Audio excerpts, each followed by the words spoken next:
Hello, Rob here, and welcome to R&B Reviews. Coming up, Paul Rudd plays a superhero that can shrink to the size of an ant while wearing a suit. It's my review of Marvel's Ant-Man.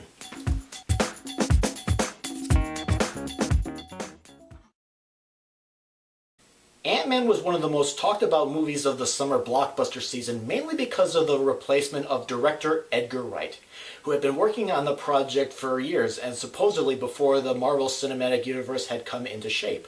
But in the end, he ended up leaving the project, and many fans had voiced their disappointment on this.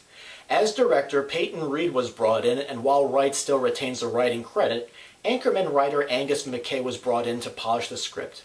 Now before the movie was announced for production, I hadn't heard of the character before, and I'll admit I'm not much of a comic book reader, so going into this movie served as my sort of introduction to this character.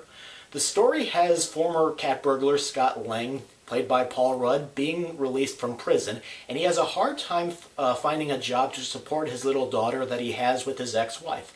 A friend tells him of a job to break into a vault at a home, and when he does, all he finds is a weird-looking suit. The home and the suit are owned by Hank Pym, played by Michael Douglas, and the suit can shrink him to the size of an ant, and it turns out that Pym used to go on missions as the persona of the Ant-Man, but he was forced to give it up. But now he needs Scott to be the Ant-Man despite his daughter Hope's objection. The reason? Pym's replacement at his own corporation is close to replicating it as a weapon.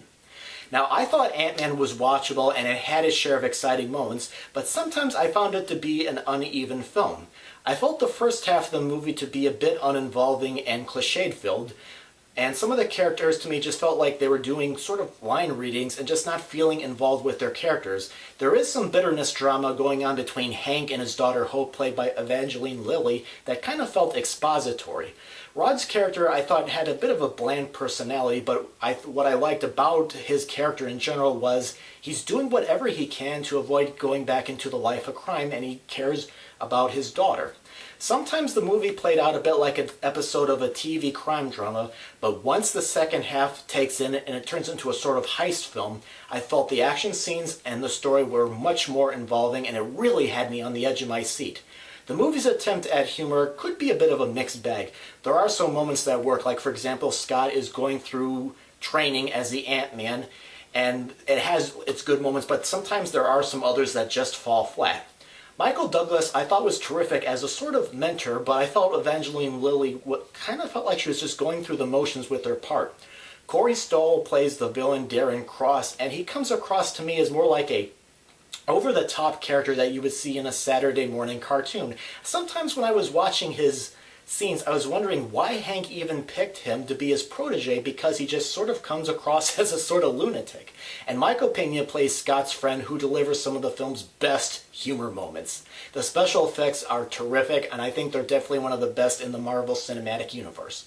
But Ant-Man I thought was a pleasant watch. I don't think it's the best of the Marvel films. Sometimes during the movie I felt like an observer, and I just felt like some of the acting was just all right, but when the film had its moments that worked, it worked. So overall, I thought Ant-Man was a pleasant watch, but I would say this is something that you could rent at home.